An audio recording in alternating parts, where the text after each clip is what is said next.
banyak bukan berarti tidak terkena cipratan najis. Telapak kakinya itu lebih sedikit kena cipratan najis ketimbang kaki kiri yang menjadi tumpuannya. Ya, jadi kaki kanannya itu diinjit, kaki kirinya yang menapak dengan mendapatkan keseimbangan pada tubuh. Nah, itu cara yang disunnahkan saat kita kencing, jongkok dengan posisi kaki kanannya yang menjinjit, kaki kirinya menumpuk. Ya, menapak itu kaki kirinya, kanannya terangkat supaya tidak terlalu banyak najis, yang bukan berarti tidak kena najis. Itu kencing yang maksimal, bisa menuntaskan sisa-sisa daripada air kencing yang ada di dalam kemih. Tinggal melatih keseimbangannya. Justru kalau orang kencing dalam keadaan posisi yang menjadi tuntunan Islam ini, dia punya badan itu bukan saja seimbang, susah untuk digoyangkan. Kaki kanannya jinjit, kaki kirinya menapak. Nah, tentunya dengan gravitasi bakalan berat sebelah kiri. Ya, beratnya itu akan condong ke kiri lebih banyak. Nah, dalam ilmu medis, saluran kemih itu posisinya di sebelah kiri. Saluran pembuangan tuh, dia ujung terakhirnya di sebelah kiri sebelum ke pipa pembuangan. Jadi kalau kita dengan posisi seperti ini, saat kita buang air kecil, selain dia tidak goyah badannya tadi setelah mendapat keseimbangan, adanya tekanan yang menuntaskan sisa air kencing di dalam kantung kemihnya. Tangannya itu pasti akan bertumpu kepada paha kirinya. Ya, akan bertumpu kepada paha kirinya. Memberatkan posisi tubuhnya itu ke arah sebelah kiri. Nah, itu membuat satu tekanan. Ya, membuat satu tekanan. Coba Muhammad ke istinja yang disebutkan di dalam kitab kemarin gimana? Coba praktekin. Kaki kirinya menumpuk, kaki kanannya yang menjinjit. Kaki kanan menjinjit. Dibuka itunya, gamisnya diangkat jadi celananya bisa enak ya. Coba. Tapi kaki kirinya di depan bukan di belakang. Nah, betul kayak tadi, cuma posisinya kebalik. Kaki kanan kaki kanan injit. Nah, agak dibuka lebar-lebar, cari keseimbangan, dapetin keseimbangan. Kalau gitu mah jatuh, nggak seimbang jadinya. Kanannya ke sana, lebarin. Nah, tangan kiri Muhammad ke paha, masukin ke arah perut, lengannya, bukan jari-jarinya, lengannya aja. Mundur lulu, paha ke paha. Nah, ke sini, tekan ke sebelah kiri. Seimbang enggak? Udah dapat belum itu seimbangnya? Itu seperti itu gambaran posisi kencing, ya, adab jongkoknya, posisinya. Nah, dia tidak seimbang badannya, ya. Itu kamera kalau kalian lihat. Dia tidak akan lebih condong ke kiri, badannya ditekan begitu. Nah, tangannya itu di lengan, ya, itu kan menekan saluran kemihnya. Ya, tinggal nanti diatur sendirilah. Ya, yang pasti gambarannya ya seperti ini. Dia mau goyang kanan, badannya tetap tidak bergerak, malah menjadi lebih kokoh. Ya, beda kalau menjinjing dua-duanya, kadang ketarik ke belakang. Kalau tidak seimbang, berat badannya itu melempar dirinya sendiri ke belakang kalau orang jinjit dua-dua. Coba jinjitnya dua-dua. Nah, itu kalau tidak tuh gak simpang, ketarik dia ke belakang. Ya, sudah terlihat gambarnya kalian ya. Ini laki-laki kalau pipis kayak gitu ya. Perempuan ya udah kayak gitu juga. Tinggal cari dapatkan keseimbangan. Jadi sunnahnya di dalam Islam, saat kita buang air kecil gimana posisinya? Jongkok, bertumpu pada kaki sebelah kiri. Wala tabul qa'iman, jangan pernah kencing berdiri, illa ala daruratin, kecuali dalam keadaan darurat. Dalam keadaan darurat, bagaimana darurat? Di sini dikatakan darurat itu kalau dia ada sakit misalnya, ada keadaan, suatu keadaan yang tidak memungkinkan hamba Allah ini untuk buang air kecil jongkok, mengharuskan dia berdiri. Nabi kita Muhammad Shallallahu Alaihi Wasallam itu di dalam hadis dijelaskan pernah beliau buang air kecil berdiri di 3 keadaan. Tapi pada hakikatnya sunnahnya kencing itu jongkok. Tapi dalam 3 keadaan Nabi kita pernah buang air kecil berdiri. Sama kayak minum. Minum itu posisinya duduk. Ya, dalam beberapa keadaan boleh berdiri minum. Nabi pernah minum berdiri? Oh pernah. Tapi karena keadaan bukan berarti berdiri Nabi itu sunnah.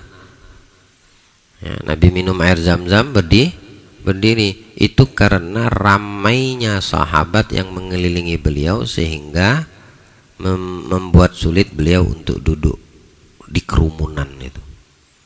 Ya, kayak berdesak-desakan gitu posisi setelah beliau tawaf Nabi kita Muhammad. Ya, akhirnya Nabi berdiri minum zam-zamnya. Apakah itu sunnah? Enggak. Sunnah pada hakikatnya minum duduk. Seperti itu buang air kecil. Ya, sunnahnya, adabnya jongkok. Nah, kok Nabi pernah kencing berdiri? Ya karena keadaan. Ada 3 keadaan Nabi melakukan qadha'il hajat dengan berdiri. Yang pertama, wafil hadis, ya, di dalam hadis ini disebutkan salasatun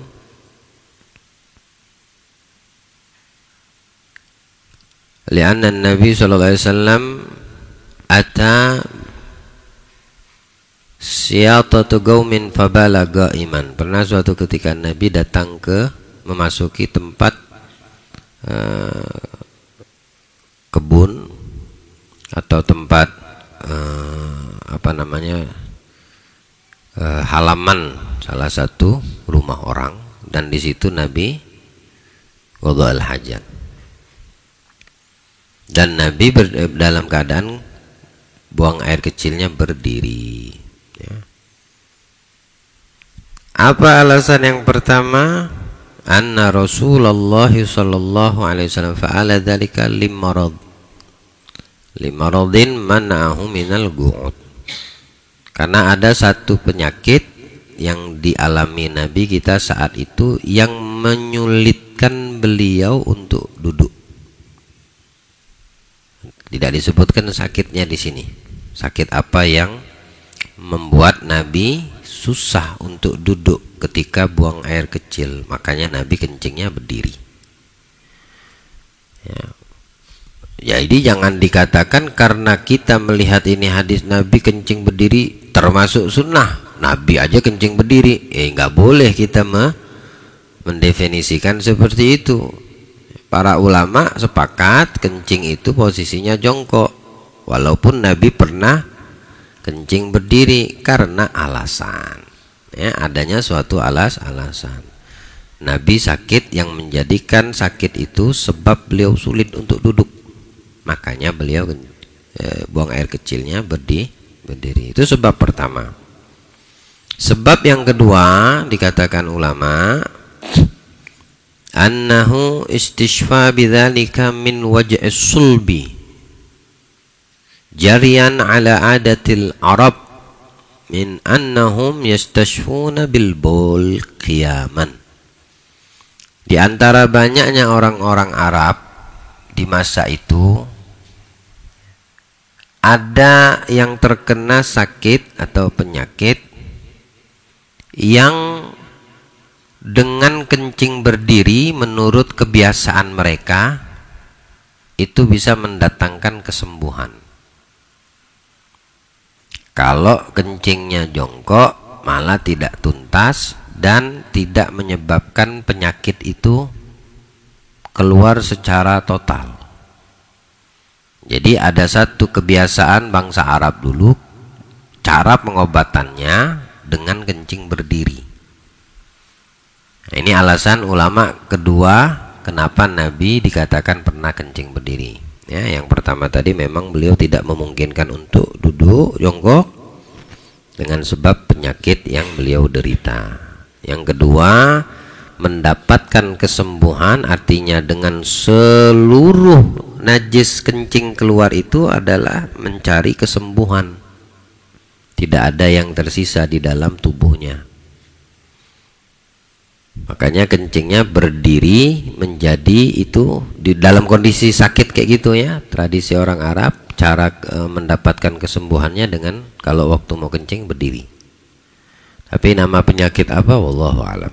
Ya, karena di sini dalam hadis ini dan penjelasan ulama tidak disebutkan jenis penyakitnya. Adapun nama penyakit mah orang yang membuat namanya itu. Ya. Oh ini penyakit ini namanya, ini penyakit ini. Dia sendiri yang nentukan, dokter yang bisa mengatakan ini sepakat nama penyakitnya COVID-19. Kan yang ngasih kan yang bikin penyakit itu tadi. Yang ketiga, annahu lam yatamakkan minal qu'ud fi dzalikal makan likasratin najasa. Sebab ketiga, Nabi kencing berdiri dikatakan ulama tidak memungkinkan beliau untuk duduk di tempat itu. Apa? Karena banyaknya najis di sekitar. Ya, terlalu banyak najis yang ada di sekitaran. Jadi kan orang-orang bahari itu tidak seperti kita, ada WC, ada tempat pembuangan, ada spiteng, ya, ada air yang udah disiapkan. Jadi habis buang air kecil langsung disiram. Nah, kalau di Arab tuh kan kamar mandinya ya di atapnya langsung langit, tempatnya terbuka gitu. Nggak ada yang dibikin khusus kamar mandi. Mereka menjauh, intinya menjauh dari pandangan manusia. Mau buang air kecil kah atau mau buang air besar kah? Jadi langsung tanah itulah. Nggak ada penampungan kayak dibuat pipa paralon kayak di zaman kita enggak. Nah, ketika Nabi ingin melakukan qada'il hajat, ya, bisa kemungkinan banyaknya najis di situ sehingga membuat Nabi kencing berdiri. Ini 3 pendapat dan alasan ulama kenapa Nabi kita Muhammad pernah melakukannya. Namun kembali lagi sunnahnya tetap jongkok. Paham sampai situ? Baik. Jadi kecuali dalam kondisi darurat kencing berdiri boleh ya. Yang tidak dibolehkan itu kencing berdiri sengaja. Ya, sengaja dalam keadaan sehat afiat. Justru itu malah mendatangkan, bisa menyebabkan penyakit. Ya. Karena masih adanya sisa-sisa najis di dalam kantung kemihnya. Dan ketika membasuhnya istinja, gunakanlah batu sekaligus air. Jadi istinja menggunakan batu yang memenuhi syarat itu diantara khosais, kekhususan umat Nabi Muhammad. Najis itu bisa dihilangkan termasuk kekhususan kita umat Nabi Muhammad. Kalau umat-umat sebelumnya, jika pakaiannya terkena najis, pakaiannya yang dipotong, yang bagian kena najis tadi. Misal ente terkena kotoran burung di lengan baju, itu lengan baju yang kena kotoran najis itu yang dipotong, dibuang, kalau tidak boleh dipakai, nggak bisa dicuci. Itu kalau umat terdahulu, ya, kecuali di tubuh. Kalau di tubuh bisa dihilangkan, bukan tubuhnya yang dipotong, ya, kalau pakaiannya yang terkena najis yang dihilangkan. Jadi kalau kena di lengan tangan kanan, ya sudah, potong lengan tangan kanan baju itu, jadi satu lengan pendek, satunya lengan panjang belah kiri. Tidak untuk kita umat Nabi, ya, adanya istinja dengan batu. Kalau orang yang ingin qadha'ul hajat, mau itu buang air besar atau buang air kecil, ya, jangan kalian mikirnya batu tuh kasar ini. Ya, cari batu yang betul-betul bisa digunakan untuk istinja. Karena batu yang digunakan untuk istinja pun harus memenuhi syarat. Bukan sembarangan batu, dia harus meresap. Nah, seperti gantinya di zaman kita saat ini tisu itu meresap kah? Tisu meresap. Kalau kaca nggak bisa, dia tidak meresap cairan. Ya, tisu oke lah, masih bisa dikatakan itu alat untuk istinja, ya. Batu hajar namanya itu, dan seperti batu kerikil yang meresap, ya. Batu kerikil atau pokoknya batu yang bisa menarik benda cair, meresap itu tadi. Baru setelahnya menggunakan air, itu sempurnanya istinja. Paling sempurnanya cara beristinja dengan menggunakan dua alat ini. Belum pernahkah mempraktekkan istinja yang sempurna kita? Mungkin belum pernah. Lakukan, amalkan. Pulang dari ini kalau mau istinja, pakai dua alat ini. Karena ini istinja yang paling sempurna. Ya. Kalau tidak ada air, ya istinjanya dengan ini. Ya, karena khusus umat Nabi tadi. Ya. Yang penting memenuhi syarat. Itu dalam fikih nanti pembahasan tentang bab istinja. Siapin tisu 3 lembar tisu. Saat kita mau buang air kecil, mau cebok, lap dulu pakai 3 tisu, atau 1 tisu dipotong jadi 3, ya. Baru nanti setelahnya pakai air. Tapi kalau pakai air dulu setelahnya tisu, nah udah nggak sempurna lagi. Karena air itu menghilangkan dan mengangkat najis. Ketika air tidak ada, yaitu tadi batu. Sama kayak wudhu, saat air tidak ada, turab. Itu kekhususan kita sebagai umat Nabi yang Allah berikan.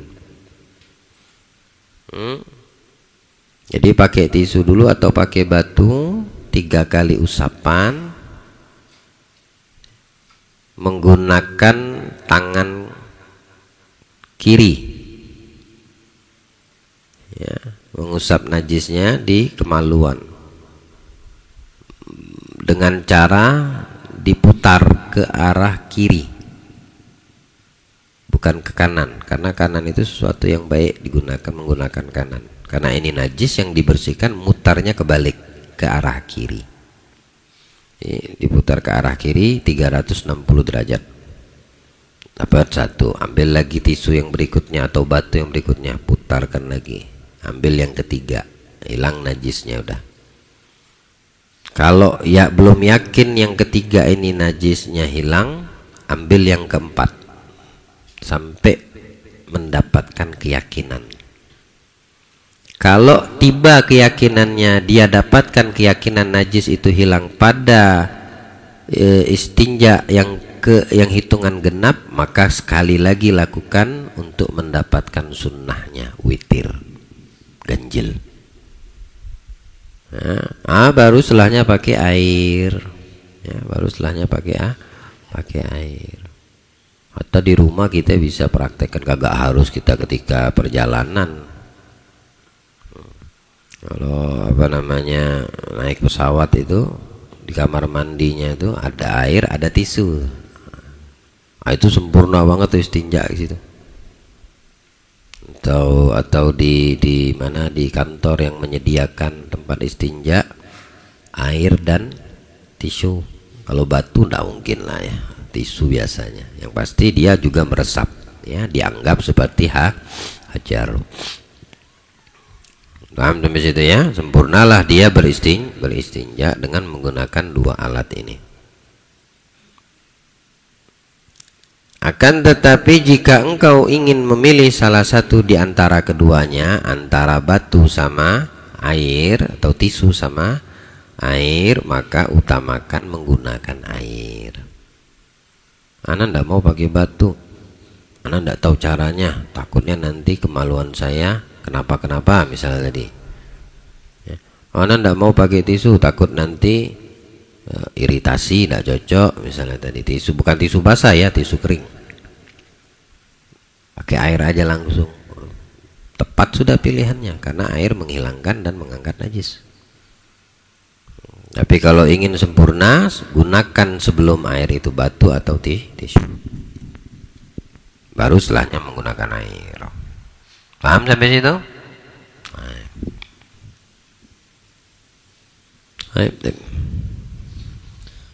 Wa ini qatasarta 'alal hajar fa'alaika an tastamila thalathata ahjarin tahiratin munashifatin lil 'aini tamsahu biha mahallan najwi bihaitsu la tantaqilun najasatu an mawdi'iha wa kadzalika tamsahul qadiba fi thalathati mawadi'a min hajarin.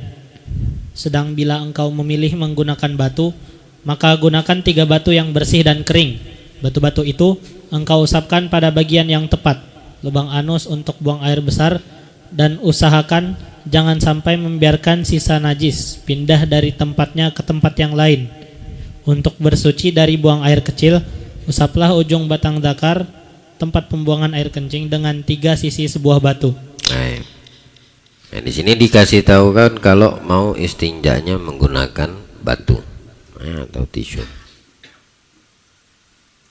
Gunakan 3 batu atau 1 batu tapi mempunyai 3 sisi. Walaupun 1 batu. Kalau bisa 3 batu, nggak apa-apa, lebih bagus. Siapin 1, 2, 3. Oke, saya gambarkan tadi tisu tadi 3 tisu atau 1 tisu disobek jadi 3. Jangan di satu tempat, di satu titik pertama kita mengusap atau mengusapkan najis tersebut, di situ lagi kita ulangi, tidak. Tapi di sisi yang lain bagi yang menggunakan 1 alat, 1 batu. Ya. Jadi kalau pakai 1 tisu, sisi 1 sebelah sini, kalau tisu itu kan biasanya ngeresep tuh. Maka lebih baik 1 tisu dipotong 3 atau gunakan 3 lembar tisu. 1 tisu habisnya buang, tisu kedua buang, tisu ketiga buang. Paham gambarannya? Ketangkap nggak? Nah, begitu juga dengan batu, bagusnya 3 batu. Habis 1 batu pertama diusap, buang, kedua, ketiga, dan seterusnya. Mau itu buang air besar atau buang air kecil, sama saja ya. Jangan sampai najis itu nyipratnya kemana-mana, ke sekitaran daripada tempat najis itu keluar. Nah itu sudah susah lagi untuk dibersihkan pakai batu. Jadi pas di lubang di mana najis itu keluar, ya, mau di lubang depan ataupun belakang, al-kubul awit dubur, dengan 3 sisi sebuah batu atau 3 batu. Yang penting dia tidak di satu titik, tidak di satu sisi. Ya, dia istinja pakai batu di titik itu, yang kedua di titik itu juga batunya, yang ketiga di tempat yang sama. Jadi najis diusapnya najis lagi. Tapi kalau dibalik batunya atau ambil depan, belakang, sisi kanan. Nah, dapat tuh 3 sisi sudah, walaupun batunya satu. Paham nggak? Tim.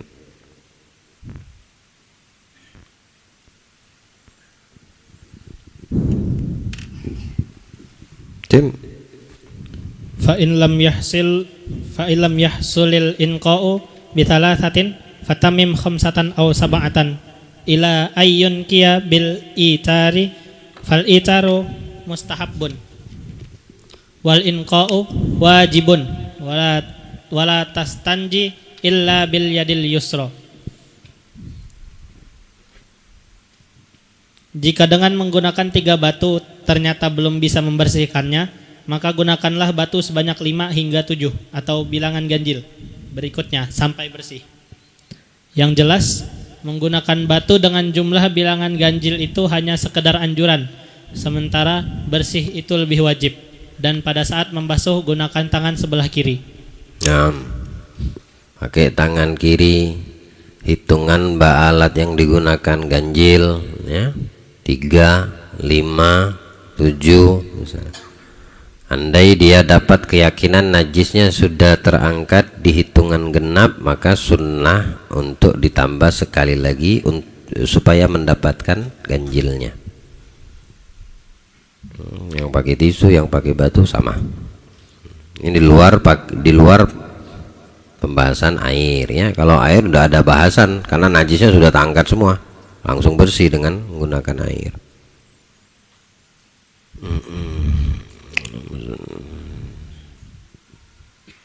Baik. Wa qul indal faragi minal istinja'i Allahumma tahhir qalbi minan nifaq wa hassin farji minal fawahish. Wadluk yadaka ba'da tamamil istinja'i bil ardi au bihaitin thumma qsilha. Begitu selesai membasuhnya, maka bacalah doa, ya Allah, bersihkanlah hatiku dari kemunafikan dan jagalah kemaluanku dari perbuatan-perbuatan keji. Setelah membasuh, usapkan tanganmu ke tanah atau ke dinding. Setelah itu baru cucilah menggunakan air. Menggunakan batu dengan jumlah bilangan ketika keluar daripada kamar mandi, hendaknya hamba Allah ini berdoa kepada Allah saat dia istinja, selesai dari qadha'ul hajat dan dia ingin cebok. Di sini doa yang diajarkan oleh Nabi kita Muhammad sallallahu alaihi wa alihi wasallam. Allahumma tahhir qalbi minan nifaqi wa hassin farji minal fawahish. Ya Allah, bersihkanlah hatiku dari kemunafikan. Bersihkanlah hatiku dari sifat munafik. Apa maksudnya sifat munafik di sini? Dikatakan Imam Nawawi, sifat kemunafikan ini bisa secara nifakul i'tiqad, kemunafikan dengan keyakinan. Nah, ini berkaitannya dengan hati dan ini bahaya loh ya. Nifak ini ada bagiannya, ya, munafik ini.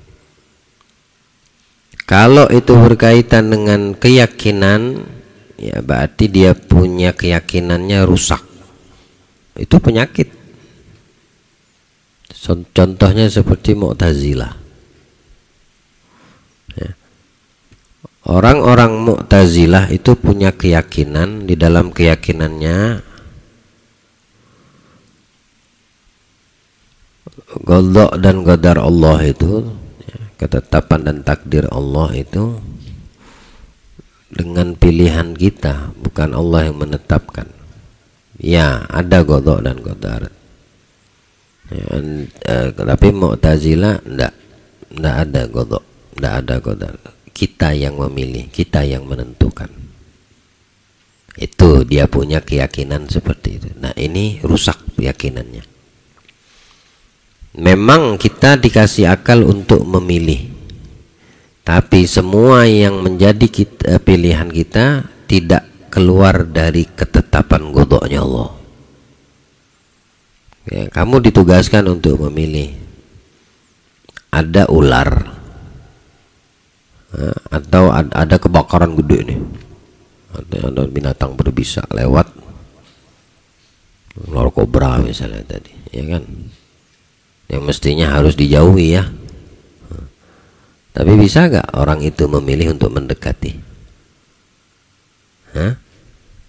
Bisa. Kan pilihan dia. Dia memilih untuk melukai dirinya sendiri. Lalu loncatlah dia ini ke api tadi, tempat kebakaran tadi. Ya. Saya ini kan yang lagi yang baru-baru apa namanya, rudal dari Iran. Boom. Kena tuh rumah presiden Israel. Alhamdulillah, syukurillah. Loncat dia ke dalam itu pilihan. Ana nggak bakal kebakar. Ane tidak akan kebakar. Atau ular kobra tadi pegang. Dia tahu bakal dipetuk. Nggak bakalan keracunan, mati. Kalau memang ketetapan Allah mati ya mati. Kalau enggak. Bodoh yang seperti itu. Ya. Loncat dia ke api yang berkobar ini tadi, atau dipegangnya ini binatang yang berbisa tadi. Ya, dengan keyakinan yang seperti itu orang bodoh, itu namanya menyalahi aturan. Tapi kalau Mu'tazilah tidak ada sama sekali qadha. Itu semua dari kita yang menentukan, kita yang memilih. Rusaklah ini keyakinannya. Di situ yang dimaksudkan saat kita istinja, saat kita cebok, mohon kepada Allah, berlindung kepada Allah dari kemunafikan ini. Itu yang pertama. Yang kedua, sifat munafik ini nifakul amal. Munafik dalam amal perbuatan.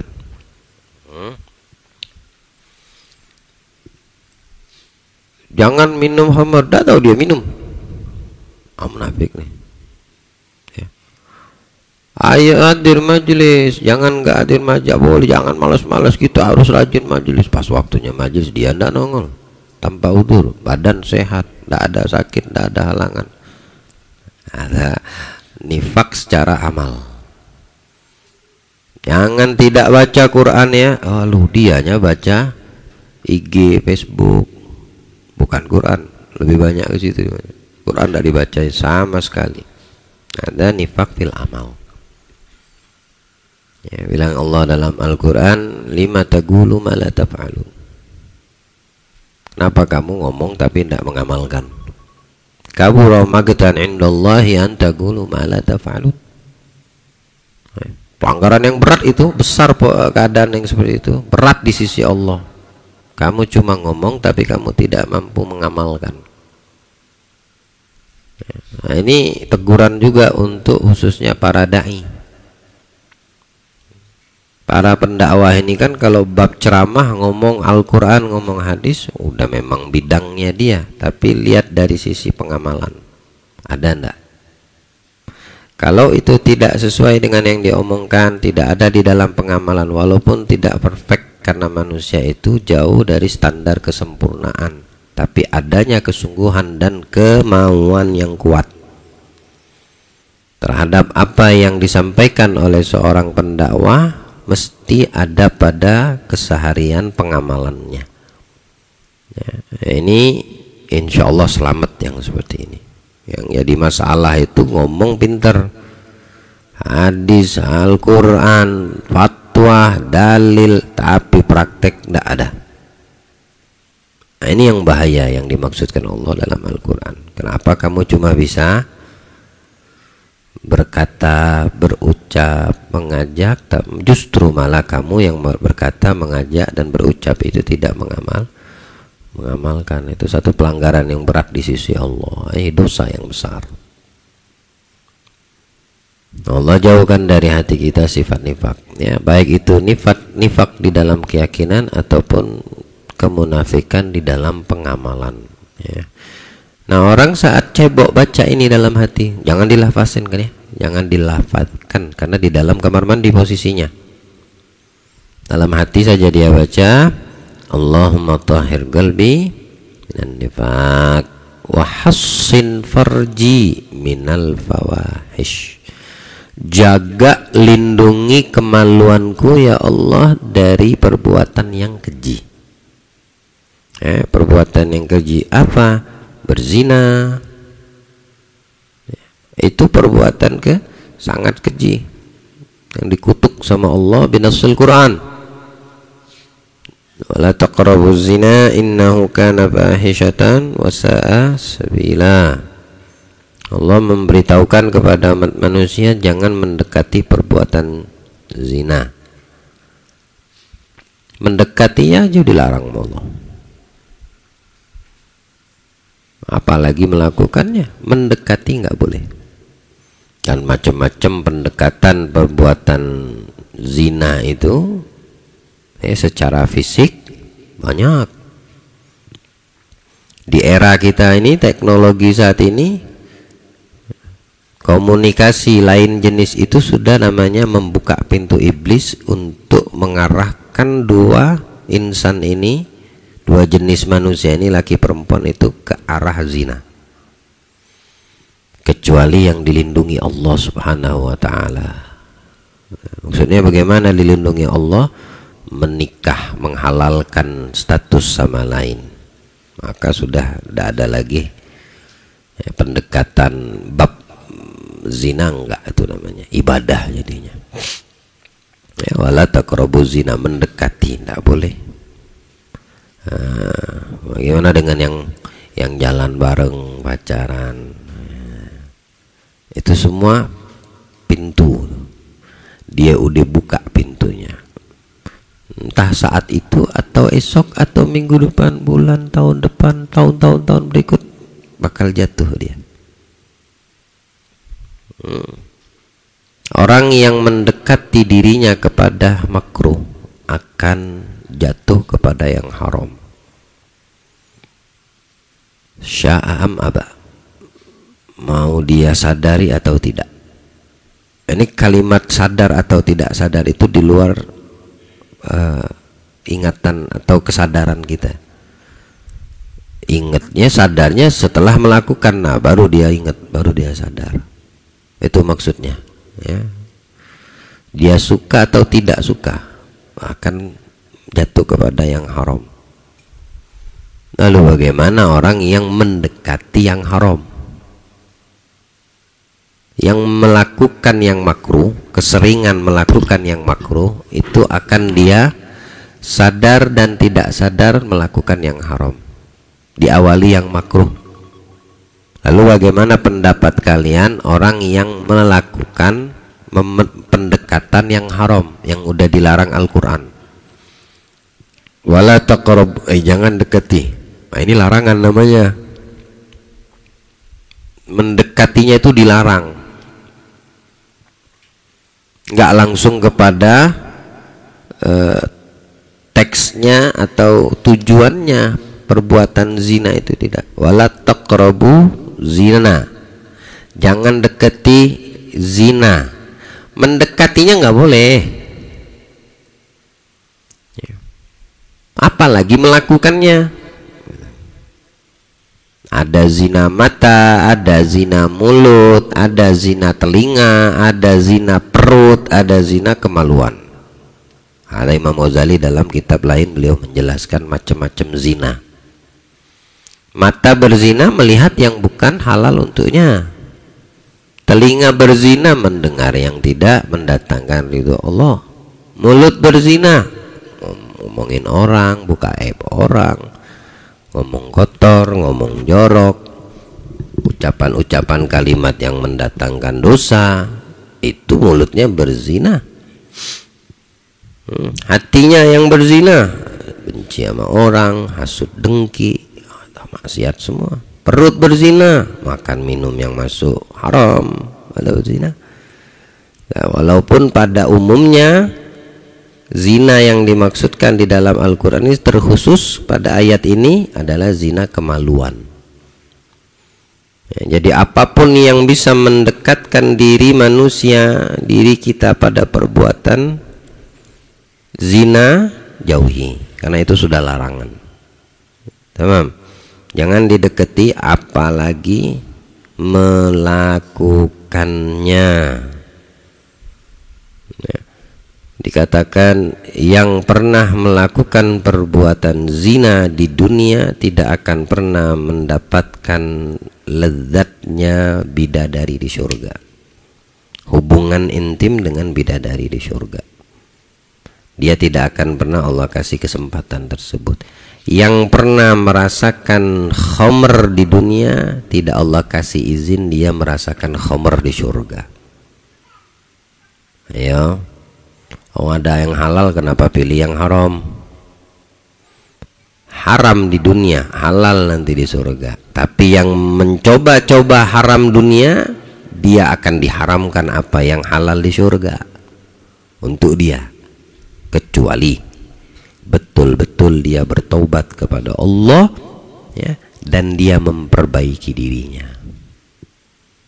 Inna rabbaka lilladzina amilu su'a bijahalatin thumma tabu min ba'di dzalika wa aslahu. Inna rabbaka apa ayat setelahnya itu? Inna rabbaka lilladzina amilu su'a bijahalatin thumma tabu. Sungguhnya Allah Tuhan kalian, Allah Tuhan kita, terhadap orang-orang yang melakukan perbuatan buruk, perbuatan keji, perbuatan jelek, ya, perbuatan yang mendatangkan dosa. Untuk orang-orang seperti ini, kata Allah, ini Allah yang kasih tahu kita manusia ini melalui Nabi kita Muhammad. Thumma tabu, kemudian dia bertaubat. Thumma tabu, kemudian dia bertaubat. Taubat artinya kembali kepada Allah. Mim ba'di dzalika, ya, setelah dia melakukan perbuatan dosa tadi dengan kebodohannya, ketidakfahamannya. Ada orang yang bermaksiat dengan tidak paham hukumnya, seperti mu'allaf. Mu'allaf tuh dia masuk Islam, dia beriman sudah, tapi dia tidak tahu mana halal haram dalam Islam yang dia yakini agama barunya nih. Lalu dia melakukan perbuatan maksiat tadi karena kebodohan, bijahalatin, kebodohan, karena tidak tahu. Nah ini taubatnya, kemudian dia bertaubat, taubatnya diterima sama Allah.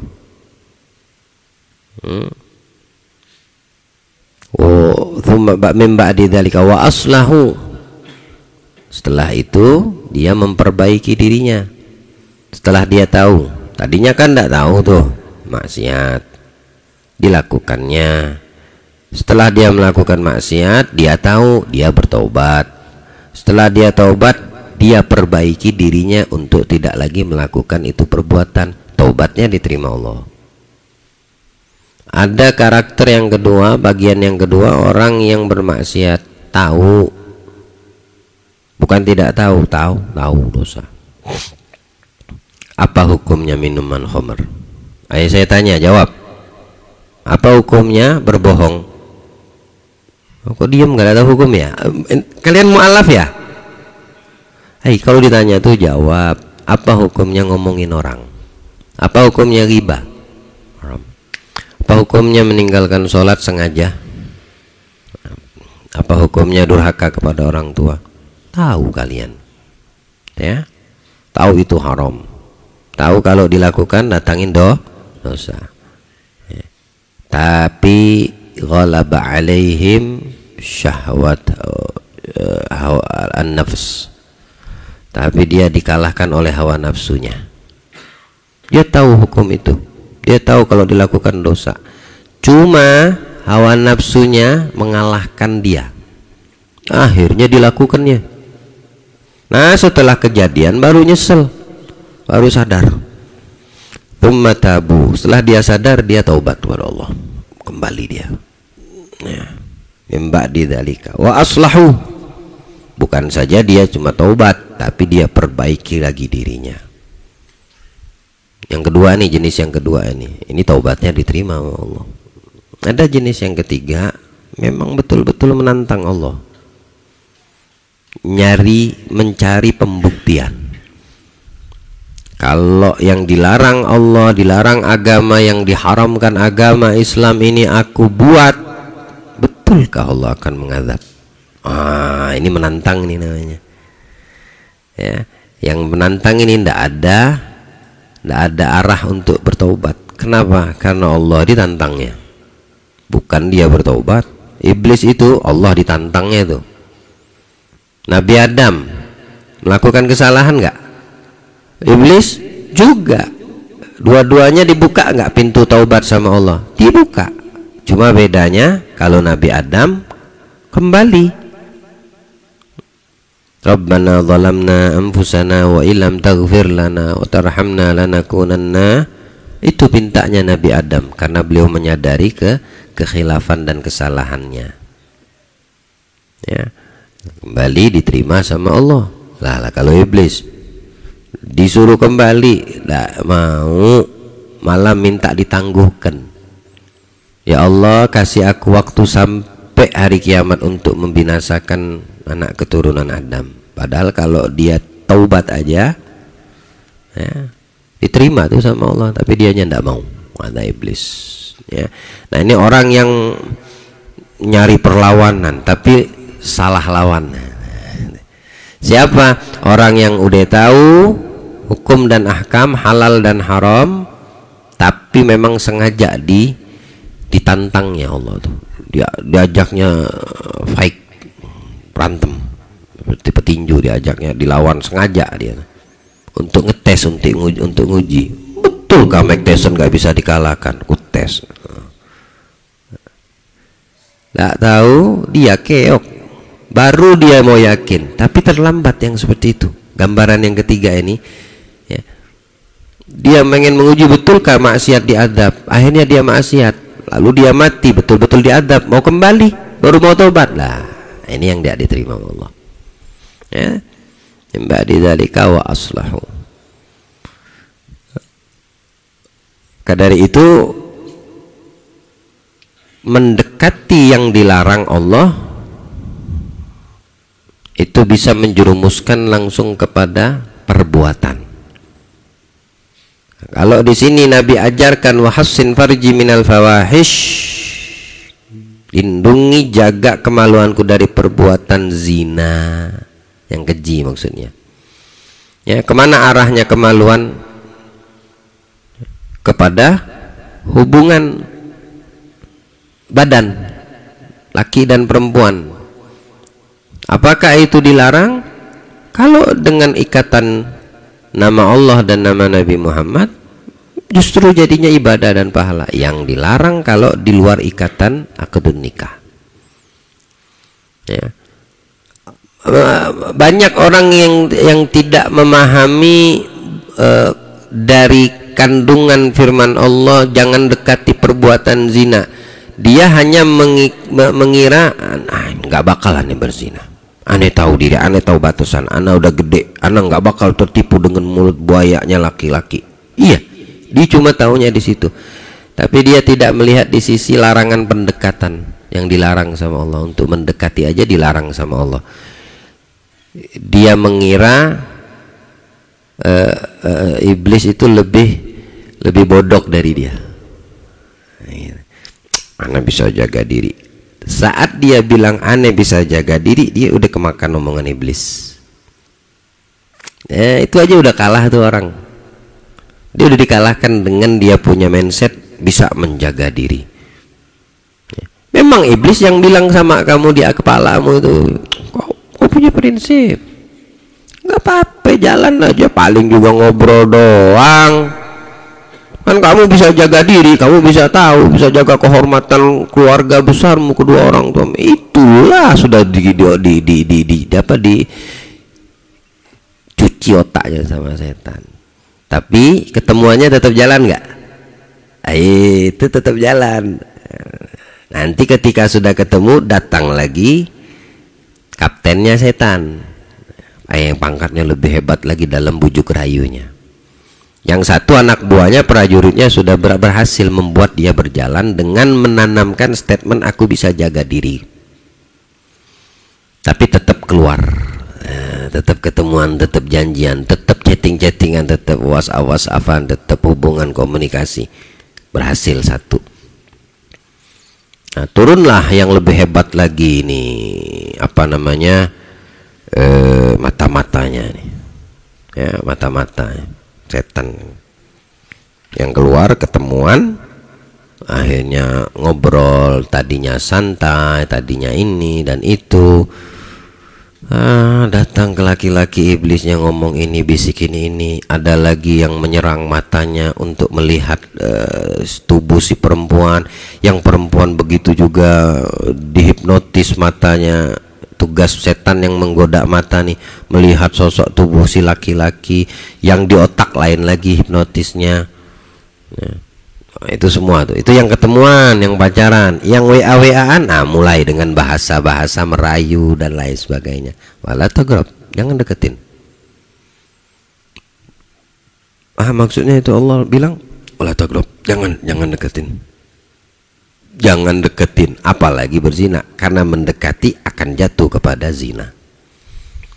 Dengan manusia mendekati akan jatuh kepada zina. Kapan? Tergantung keadaan mereka berdua.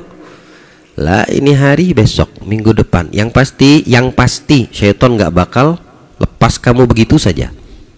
Sampai betul-betul yang mendekati perbuatan zina melakukan zina. Ya. Allah jaga kita. Makanya baca doa ini waktu lagi cebok dalam hati. Allahumma tahhir qalbi minan nifaq. Sehingga bersih, tampil suci hati kita dari perbuatan munafik, baik itu dalam keyakinan ataupun tindakan dan perbuatan. Sifat munafik dalam tindakan dan perbuatan. Wa hassin farji minal fawas, bentengi, jaga kemaluanku dari perbuatan yang keji, dari perbuatan zina. Ya. Jangan ya, yang muda-mudi khususnya dengan era zaman kita yang banyak fitnah, ya. Muliakan diri kalian, sayangi diri kalian dari azab Allah, jaga kita punya diri dan kehormatan, jaga muruah kita, jaga nama baik keluarga kita, jaga namamu dan selamatkan dirimu di sisi Allah. Dengan apa? Dengan menjaga semua yang dilarang Allah untuk tidak didekati. Jaga itu, yang dilarang Allah agar tidak didekati. Maksudnya jauhi semua yang dilarang untuk didekati. Jangan tertipu dengan suasana, dengan keadaan.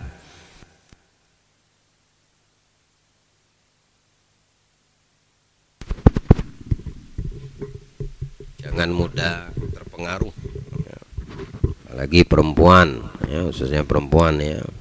Apa bahasa pendek, bahasa singkat, cari perhatian. Ada yang cari perhatian, kamu kasih perhatiannya. Ada caper, ada baper. Wah, ya. Saya kira dulu itu dua jenis kalimat makanan gitu. Produk-produk baru lagi kan, ada mungkin sekelas pupuan saudaraannya burger gitu kan. Kan mirip-mirip tuh. Dulu kan kita taunya burger. Ini ada jenis makanan baru, baper gitu. Perper semua kan. Caper, janganlah caper, jangan juga baper. Ini sudah jadi korban namanya. Si caper korban bujuk rayu syaitan, si baper korban bujuk rayu syaitan. Ya, harus tegas. Perempuan jangan kasih celah laki-laki. Ya. Jangan pernah kasih celah. Atau dalam nada saja, suara saja, sebagian ulama mengatakan perempuan itu suaranya bagian dari aurat. Lihat bagaimana Islam itu menjaga kehormatan kalian kaum wanita. Kalau nelpon tuh jangan jangan sampai caper, bikin orang baper yang denger. Apalagi kalau laki-laki gitu ya. Dengan lemah lembut suara bilang istri saya ada satu anak khidmat tuh kalau nelpon suaranya dijadikan suara laki-laki. Ya. Suaranya kayak suara laki-laki, dibuatnya kayak gitu. Itu memang harus seperti itu. Apalagi yang sering pesan-pesan nih makanan siap saji, Gojek online atau Grab. Nanti kan ditelepon tuh sama tukang Grabnya itu. Syukur-syukur kalau yang tukang Grabnya perempuan. Ini kalau laki-laki, ya, Nah, lemah lembut lah ngomong binimu tuh, atau anakmu tadi, saudarimu. Enggak, ajarkan dia dengan suara bukan suara aslinya. Bikin suara gundurwo. Ya, suara apa namanya? Suara yang membuat si laki-laki, si Grab yang nelpon atau si ojek atau si apapun yang bukan mahramnya tidak menghayal.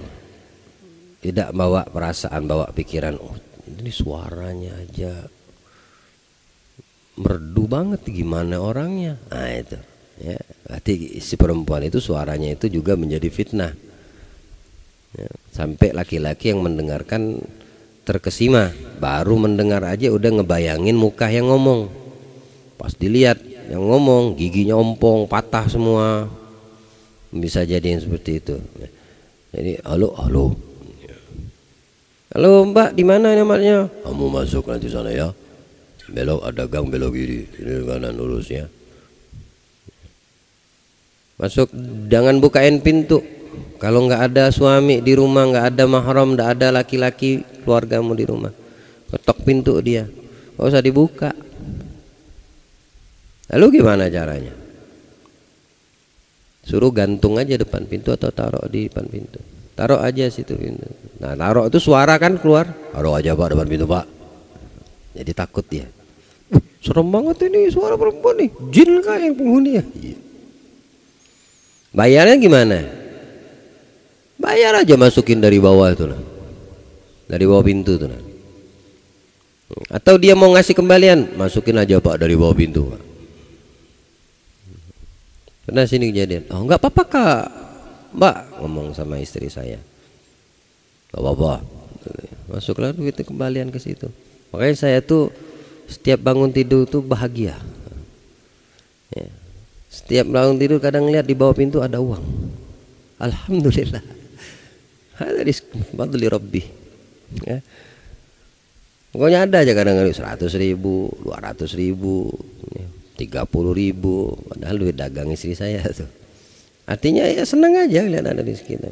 Nggak capek bangun tidur ngoap, ngeliat bawah pintu kadang ada duit. Kadang, bukan tiap hari. Ya, kadang-kadang nggak ada, alhamdulillah, nggak apa-apa. Nah, jadi caranya begitu ya. Jangan dekati perbuatan zina, khususnya perempuan ya. Kalian mukminah, jagalah kehormatan di akhir zaman. Ini ya, zamannya Dajjal udah keluar, Dajjal namanya. Belum Dajjal yang sesungguhnya, Dajjalnya udah keluar semua nih. Bikin ulah, bikin fitnah, bikin sesuatu yang bisa menjerumuskan kamu kepada berkurangnya keyakinan dan keimanan. Allah jaga kita insyaallah. Allah mudah-mudahan amalkan untuk kita dari apa yang kita pelajarkan, kemudahan untuk mengamalkannya insyaallah. Amin Allahumma amin. Sallallahu alaihi wasallam Muhammadin wa alihi wasallam. Alhamdulillah.